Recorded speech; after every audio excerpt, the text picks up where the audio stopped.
성도님들 혹시 이 탈룰라라는 말 들어보신 적 있으신가요?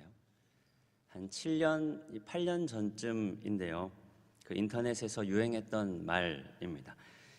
예를 들어 설명하면 이런 겁니다. 참고로 지금 말씀드리는 상황은 실제 인물과는 전혀 상관이 없음을 먼저 밝혀드립니다. 또한 김영기 전도사, 자네 일 처리를 왜 이렇게 하는 거야? 영기, 이거 담임 목사님께서 시키신 겁니다. 두한, 어쩐지 완벽하게 처리했다 했어. 탈룰라는 이런 상황을 두고 말하는 겁니다. 급격한 태도의 전환 같은 건데요. 무언가 책임을 묻거나 책망을 하려고 했는데 의도하지 않게 내가 쏘려던 화살이 생각지 않았던 다른 사람에게 향하게 될 때 급격하게 태도를 바꾸는 겁니다. 이런 경험들 한 번쯤 있으시죠? 그런데 여기서 중요한 포인트는요, 똑같은 행동이라도 사람에 따라서 어떤 사람에게는 잘못이 되기도 하고 또 어떤 사람에게는 잘못이 아닌 게 되기도 한다라는 겁니다. 죄는 미워하되 사람은 미워하지 말라라는 말이 있죠. 그런데 이게 이제 거꾸로 된 거죠. 사람은 미워하되 죄는 미워하지 않는다라는 겁니다. 사람이 좋으면 무슨 짓을 해도 용납이 되고요. 사람이 안 좋으면 무슨 짓을 해도 용납이 안 되는 겁니다. 어떤 사람은 무슨 짓을 해도 좋고 또 어떤 사람은 무슨 짓을 해도 미운 겁니다. 전자는 크게 문제가 안 될 수가 있는데 후자는 간혹 문제가 되는 경우들이 많습니다. 베를린 대학교에서 철학을 가르쳤던 한병철 교수라는 분이 계신데요. 이분이 얇은 책을 몇 권 썼습니다. 그 중에 한 권 타자의 추방이라는 책이 있는데, 요즘 시대에는 다른 사람을 나로부터 추방시키는 시대라는 말입니다. 내 편, 그리고 네 편, 혹은 남편이라고도 이야기하던데, 아무튼 내 편과 네 편을 극명하게 나누고요. 그리고 내 편이 아닌 사람은 네 편으로 정하고 그리고 끊임없이 밀어내는 겁니다. 그리고 또 다른 책이 한 권 있습니다. 에로스의 종말이라는 책인데요. 진정한 사랑이 사라져 버렸다라는 겁니다.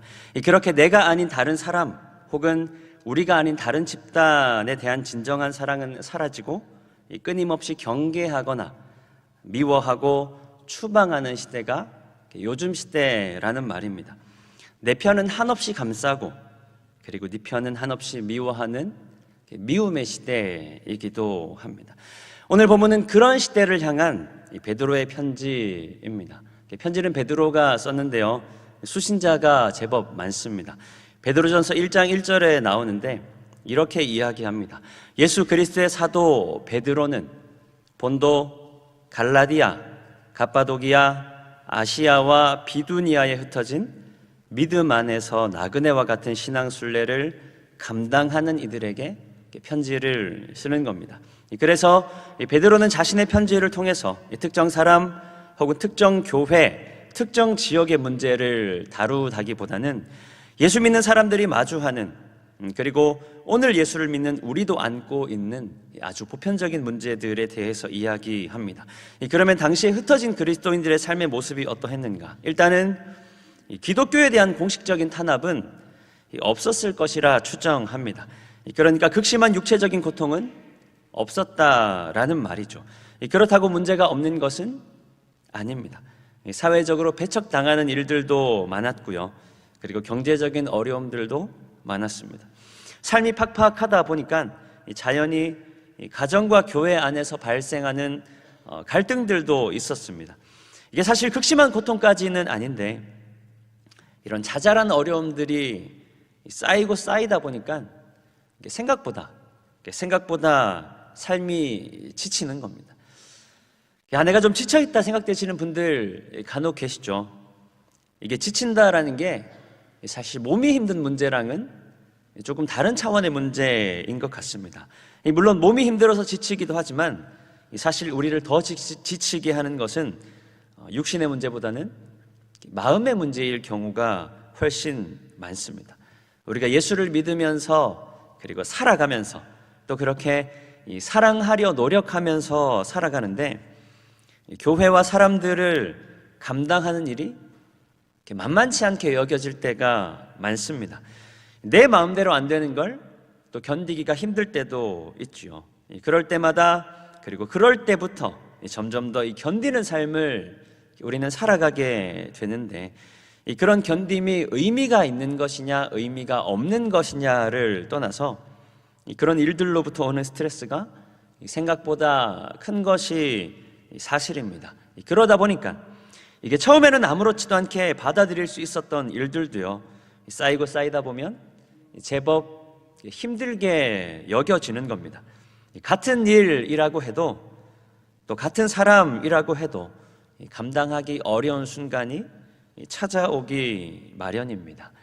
그렇게 상황과 사람에 우리는 조금씩 인색해져 가는 것이다. 그때 찾아오는 것 중에 하나가 바로 미움과 원망입니다. 사람과 상황에 대한 미움, 그리고 사람과 상황에 대한 원망입니다. 특히나 한번 미운 털이 박힌 사람은 좀처럼 이미지가 회복되기가 어렵습니다. 혹시 이런 질문 해보신 적 있으신가요? 아무리 예수를 믿어도 내 안에 있는 미움은 왜 사라지지 않는 것인가? 미움은 왜 생기는 것이고 또 왜 사라지지 않는 것인가? 그리고 그 이전에 내 안에 시시때때로 차고 올라오는 이 미움이라고 하는 것은 무엇인가? 우리가 이 미워한다라고 하는 것은요, 흘러가는 상황이나 사람이 내 마음에 들지 않고 그냥 싫다라는 말입니다. 내 뜻에 딱 맞아떨어지지 않는다라는 말이죠. 요즘 저희 아이가 가장 많이 하는 말 중에 하나가 안 돼, 아니야 입니다. 그냥 마음에 들지 않을 때마다 안 돼, 아니야를 반복적으로 외칩니다. 해야 하는가 말아야 하는가는 별로 중요하지 않고요, 그저 하고 싶으냐 하기 싫으냐, 혹은 내 마음에 드느냐 내 마음에 들지 않느냐, 그래서 마음에 들지 않으면 안 돼, 아니야를 계속 반복하는 거죠. 이게 무슨 뜻이냐면 내가 어떤 사람이나 상황을 지배해야 한다라는 생각이 기본적으로 깔려 있는 겁니다. 이 상황을 지배하려 하는 것은 하나님에 대한 교만이고요, 그리고 사람을 지배하려 하는 것은 사람에 대한 기만입니다. 나는 미워해도 되는 사람이고, 그리고 너는 미움받아도 되는 사람이라고 여겨버리는 겁니다. 다른 사람들보다, 그리고 하나님보다 내가 더 위에 있어야 한다는 마음이 내 안에 미움을 만들어내는 것이다. 요한일서 3장 15절에서 요한은 미움에 대해서 이렇게 이야기합니다. 우리 함께 읽겠습니다. 그 형제를 미워하는 자마다 살인하는 자니 살인하는 자마다 영생이 그 속에 거하지 아니하는 것을 너희가 형제를 미워하는 것은 곧 그 사람을 죽이는 것과 같다라고 말합니다. 그리고 동시에 나를 죽이는 것과 같다. 아니, 오히려 다른 사람보다 나를 더 많이 죽인다고 하는 것이 옳겠습니다. 생각해보면 그렇습니다. 우리가 미워하는 그 마음이 상대방에게 어떤 방식으로든 닿게 되면 나도 죽이고 또 그 사람도 죽이는 것이지만, 그래도 참아보겠다고 올라오는 마음을 삭히고 또 삭히다 보면 다른 사람을 죽이지는 않지만 나를 죽이는 행위가 되는 겁니다. 결국 미움이라고 하는 것은 누군가를 죽이는 것이다. 그러면 시시때때로 올라오는 이 미움이라는 감정을 우리는 어떻게 해야 하는가? 감정이라고 하는 게 마음대로 되는 것이 아닌데, 내가 오늘부터 미워해야지 한다고 미워지는 것도 아니고요, 내가 오늘부터 미워하지 말아야지 해서 또 안 미워지는 것도 아닌데, 우리는 이 미움이라고 하는 걸 어떻게 해야 하는가? 베드로는 오늘 본문 8절에서 이렇게 이야기합니다. 우리 8절 말씀 한 목소리로 함께 읽겠습니다. 무엇보다도 뜨겁게 서로 사랑할지니 사랑은 허다한 죄를 덮느니라. 내 안에 시시때때로 올라오는 약한 마음들, 그리고 눈앞에 보이는 상황과 이 사람에 대한 미움과 원망으로 하나님을 멀리하려는 우리의 죄를 덮을 수 있는 것이 바로 사랑이라고 베드로는 이야기합니다.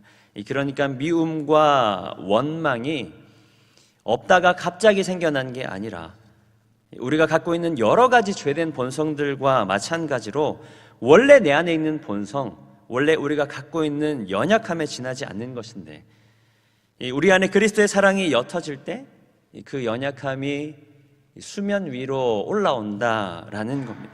내 안에 그리스도의 사랑이 옅어질 때 내 안에 있는 미움과 원망이 올라온다라는 겁니다.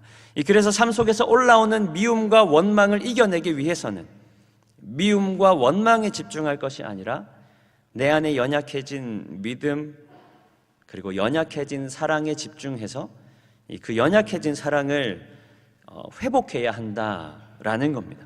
미워하는 마음이 생겼을 때 어떻게 하면 저 사람을 안 미워할 수 있을까 고민할 것이 아니라 어떻게 하면 저 사람을 사랑할 수 있을까 고민해야 한다라는 말입니다. 이 원망스러운 삶의 상황이 닥쳐올 때 어떻게 하면 이 원망을 벗겨낼 수 있을까 고민할 것이 아니라 어떻게 하면 지금 내가 마주한 이 삶의 상황들을 사랑할 수 있을까 고민해야 한다라는 말입니다. 오늘 본문 7절 말씀 우리 한 목소리로 함께 읽겠습니다. 만물의 마지막이 가까이 왔으니 그러므로 너희는 정신을 차리고 근신하여 기도하라. 그래서 베드로는 정신을 차려야 한다라고 말합니다. 원어적으로 보면요, 정신을 차리다라는 말은 마음을 지킨다는 의미입니다. 그래서 우리의 마음을 지키기 위해서 근신하여 기도하라. 삶의 고단함으로 내 안에 사랑이 연하여질 때마다, 그로 인해 미움과 원망이 올라올 때마다 그것에 집중할 것이 아니라 근신하여 기도함을 통해 내 마음을 지켜야 한다. 근신하여 기도함을 통해 하나님 우리에게 주신 믿음을 지켜야 한다. 근신하여 기도함을 통해 하나님께서 우리에게 주신 이 그리스도의 사랑을 지켜야 한다라는 말입니다. 상대방을 변화시키려는 이 섣부른 교만, 하나님의 인도하심을 앞서려는 오만함을 버리고 내 안에 연약해진 그리스도의 사랑을 회복하기 위해서 정신을 차리고 근신하여 기도하라. 어떠한 환경에도 요동하지 말고 눈앞에 보이는 것에 일희일비하지 말고 힘든 중에도 기도하기 위해서 냉철하게 우리의 믿음을 지켜야 한다라는 말입니다. 그래서 무엇보다도 우리가 뜨겁게 사랑할 때 그 사랑이 우리의 허다한 죄를, 그 사랑이 누군가의 허다한 연약함을 덮어줄 수 있을 줄 믿습니다. 요즘에 중장년층 분들 사이에서 이 트로트가 굉장히 인기가 많죠. 저는 잘 몰랐는데 지난 명절에 내려가서 저희 부모님들도 이제 트로트를 굉장히 즐겨 보시더라고요. 요즘에는 그 임영웅이라든지 아무튼 뭐 제가 굉장히 많은 가수들이 있어가지고 다는 잘 모르겠지만 아무튼 굉장히 트로트가 인기가 많다. 어떤 분들은 하나님 다음 영웅이라 뭐 이제 이런 말씀들도 하시던데 아무튼 정신을 차리고 근신하여 기도해야 할 줄 믿습니다. 아무튼 이제 얼마 전에 저도 이제 인터넷을 보다가 그 미워도 다시 한 번이라는 트로트 노래를 들었습니다. 이 가사가 이렇습니다. 지난날 아픈 가슴 오늘의 슬픔이여 여자의 숙명인가 운명의 장난인가. 아멘 하시는 분들네. 나만이 가야 하는 그 사랑의 길이기에 울면서 돌아설 때 미워도 다시 한 번. 이런 내용입니다. 한 사람을 죽도록 사랑했고 또 모든 것을 다 바쳤음에도 불구하고 자신을 떠나가는 그 사람이 너무 미운데 미워도 다시 한 번 사랑하겠다라는 말입니다. 이게 왜 그런가요? 그 사람이 안 미운 게 아니라 사랑하기 때문입니다. 너무 미운 건 사실인데 사랑이 그 미움이라는 걸 압도하는 거죠. 그런데 마지막 가사가 이렇습니다. 안녕. 그러니까 이게 내가 사랑한다라고 해서 내가 원하는 대로 되느냐? 또 그렇지는 않다라는 말이죠. 전혀 내가 원하는 방향으로 흘러가지 않습니다. 미움의 원인이 사라지지 않는다라는 거죠. 그럼에도 사랑은 미움이라고 하는 것을 압도하는 것이다. 왜냐하면 미움은 보이지 않는 감정에 지나지 않지만 사랑은 실제적 행위이기 때문입니다. 제가 설교를 준비하면서 한 권사님의 기가 막힌 이야기를 듣고 그 권사님께 이렇게 이야기했습니다. 권사님, 제가 설교 시간에 이거 꼭 제가 이야기하겠습니다. 권사님이 해주신 이야기가 어떤 이야기냐면요, 자식에 대한 이야기인데요, 아들은 희미한 옛사랑의 그림자와 같다라는 겁니다. 말도 안 듣고 그리고 또 마음에 들지도 않을 때도 많아가지고 너무 미울 때가 많은데 그럼에도 사랑할 수밖에 없다라는 거죠. 아마 대부분 공감하실 것 같은데요. 왜 그런가 하면 내 안에 있는 이 자녀분들을 향한 사랑이 그 미움을 압도하는 것이기 때문입니다. 다시 근본적으로 사랑이라고 하는 것이 미움이라고 하는 것을 압도하는 것이다 라는 겁니다. 그래서 우리 시흥교회 모든 성도님들은 사랑할 수 있기를 축복합니다. 하나님 허락하신 공동체 안에서 만나는 사람들, 그리고 또 삶 속에서 마주하는 사람들, 그리고 가족들, 이웃들, 그리고 하나님 허락하신 내 삶의 모든 순간들을 사랑할 수 있기를 축복합니다. 특히나 미워하는 마음이 들 때, 특히나 원망스러운 마음이 들 때, 그때 더 사랑함을 통해서 그 모든 허물들을 그리스도의 사랑으로 덮어줄 수 있는 우리 모든 성도님들 되시기를 축복합니다. 기도하겠습니다. 하나님을 사랑한다 고백하지만 그럼에도 우리 안에 여전히 남아있는 연약함을 고백합니다. 하나님, 그 어떠한 것으로도 덮어낼 수 없었던 우리의 연약함, 그 어떠한 것으로도 덮어낼 수 없었던 누군가의 연약함을 주님 우리에게 주신 그 사랑으로 덮어가게 하시고, 그렇게 날마다 내 삶 가운데, 날마다 우리의 인생 가운데, 우리의 공동체 위에 하나님의 충만한 사랑이 넘쳐날 수 있도록 주님 인도하여 주시옵소서. 그 사랑으로 말미암아 나도 살아나고, 그리고 우리가 함께 그리스도 안에서 살아남을 경험하는 우리 모든 성도님들 되게 하여 주시옵소서. 감사드리며 살아계신 예수 그리스도의 이름으로 기도드립니다. 아멘.